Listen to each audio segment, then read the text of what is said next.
ವಿಜಯನಗರ ಜಿಲ್ಲೆಯ ಕೂಡ್ಲಿಗಿ ತಾಲೂಕು ಇಲ್ಲಿ ನಮ್ಮ ಏನು ಕಲ್ಯಾಣ ಕರ್ನಾಟಕ ಭಾಗದಾಗಿಂದ ನಮಗೆ ವೆಂಕಟೇಶಣ್ಣವರು ನಮ್ಮ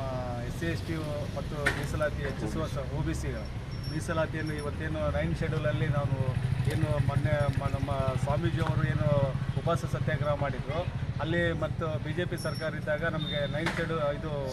50% ಇದ್ದ ಮೀಸಲಾತಿಯಲ್ಲಿ 56ಕ್ಕೆ ಹೆಚ್ಚಿಸಿ ಅದರಲ್ಲಿ ನಮ್ಮ SC/ST ಸಮುದಾಯಕ್ಕೆ 17% SCಗೆ 17% ಮಾಡಿದರು ಮತ್ತು STಗೆ 7% ಮಾಡಿ ನಾಮಬೋಧ ವರದಿಯ ಪ್ರಕಾರ ಇವತ್ತು ನಮ್ಮ ಕರ್ನಾಟಕ ರಾಜ್ಯ ಸರ್ಕಾರದಲ್ಲಿ ಅನುಮೋದನೆ ಪಡೆದಿತ್ತು. ಅದು 9 ಶೆಡ್ಯೂಲಿಗೆ ಹೋಗ್ಬೇಕಂತೇಳಿ ಮೊನ್ನೆ ಮೀಸಲಾತಿ ಒಳಗಡೆ ಒಳ ಮೀಸಲಾತಿ ವಿಚಾರದಾಗ ಸತಿಗೂ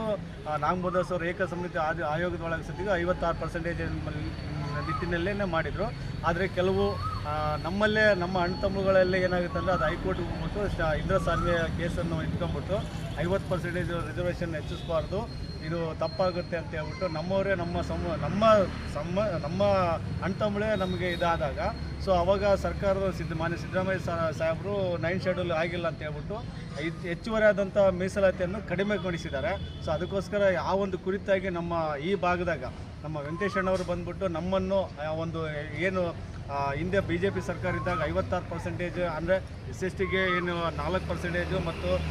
SCಗೆ 2% ಹೆಚ್ಚುವರಿ ಮಾಡಿತ್ತು, ಅದು 9 ಶೆಡ್ಯೂಲ್ ಆಗಿಲ್ಲ ಅಂತ ಹೇಳ್ತಾ ಇದ್ದಾರೆ. ಸೊ ಇವತ್ತು ಆ ಒಂದು ನಿಟ್ಟಿನಲ್ಲಿ ಹೋರಾಟ ಮಾಡಬೇಕಾದ ಒಂದು ಅನಿವಾರ್ಯ ಪ್ರಸಂಗ ಬಂದಿರೋದ್ರಿಂದ ನಾವು ಈ ಹೋರಾಟಕ್ಕೆ ನಮ್ಮ ಭಾಗದಿಂದ ಸಾಕಷ್ಟು ಅತಿ ಹೆಚ್ಚು ಜನಸಂಖ್ಯೆಯಲ್ಲಿ ನಾವು ಈ ಒಂದು ಹೋರಾಟಕ್ಕೆ ಬೆಂಬಲವನ್ನು ನೀಡ್ತೇವೆ. ಹಾಗೂ ವೆಂಕಟೇಶಣ್ಣವರು ಬಂದಿದ್ದು ನಮಗೆ ತುಂಬ ನಮಗೆ ಸ್ವಾಗತಾರ್ಹ ಮತ್ತು ಇಂಥ ವಿಚಾರ ಒಳಗಡೆ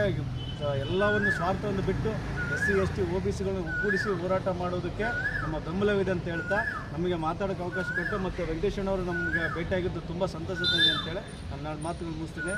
ಜೈ ಹಿಂದ್, ಜೈ ವಾಲ್ಮೀಕಿ, ಜೈ ಭೀಮ್.